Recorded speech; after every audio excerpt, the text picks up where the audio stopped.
सभी को नमस्कार। रेट 2025 की तैयारी करने वाले सभी भाई बहनों को मेरा नमस्कार। हिंदी व्याकरण का एक अहम टॉपिक आज हम पढ़ेंगे, विशेषण। यदि आप मेरे चैनल पर पहली बार आए हो तो चैनल को सब्सक्राइब कर ले, क्योंकि एक मेरा नया चैनल है। तो शुरू करते हैं अपन विशेषण। विशेषण क्या होता है? विशेषण का शाब्दिक अर्थ होता है विशेषता या विशेषक। जो शब्द हिंदी भाषा में लिखे, पढ़े और बोले जाने वाले वाक्यों में किसी संज्ञा या सर्वनाम की विशेषता बताता है। देखो, किसी संज्ञा या सर्वनाम की विशेषता बताता है, उसे क्या कहते हैं? विशेषण। उन शब्दों को विशेषण कहा जाता है। किन शब्दों को विशेषण कहा जाता है? जैसे राधा सुंदर लड़की है, सेब मीठा है।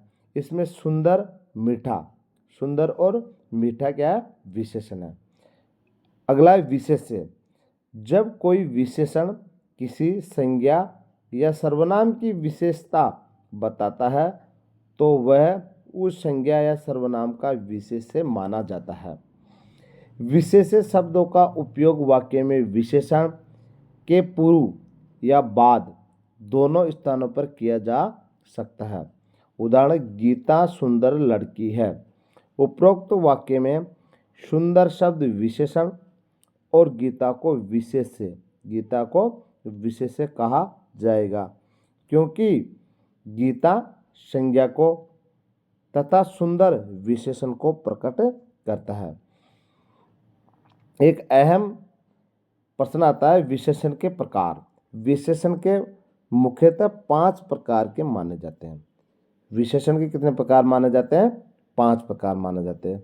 इसमें से पहला गुणवाचक, दूसरा परिमाणवाचक, तीसरा संख्यावाचक, चौथा संकेतवाचक और पांचवा व्यक्तिवाचक। पहला पढ़ते हैं अपन गुणवाचक विशेषण। गुणवाचक विशेषण जो शब्द किसी संज्ञा या सर्वनाम के गुण और विशेषता को बताता है, उसे गुणवाचक विशेषण कहलाता है या कहा जाता है। जैसे, यह एक ताज़ा फल है। यह एक ताज़ा फल है।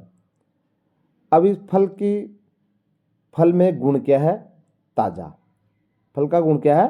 ताज़ा। उपरोक्त वाक्य में ताज़ा शब्द गुणवाचक विशेषण है जो फल की विशेषता बता रहा है। फल की विशेषता बता रहा है। दूसरा परिमाणवाचक विशेषण। यहाँ पर परिमाण का आशय मात्रा से है। वह शब्द जो किसी संज्ञा या सर्वनाम की मात्रा या परिमाण की विशेषता को बताता है। परिमाण की विशेषता को बताता है, उन्हें परिमाणवाचक विशेषण कहा जाता है। जैसे 5 लीटर दूध दे दो। 5 लीटर दूध दे दो। उपरोक्त वाक्य में 5 लीटर परिमाणवाचक विशेषण है। नेक्स्ट है संख्यावाचक विशेषण। जहां पर वाक्य में वस्तु या संख्या की संख्या का ज्ञान होता है, वह संख्यावाचक विशेषण होता है। जैसे 10 विद्यार्थी कक्षा में हैं। अगली क्लास हम कर लेंगे। यदि चैनल पर जो भी नए आए हैं वो सब चैनल को सब्सक्राइब कर ले। धन्यवाद।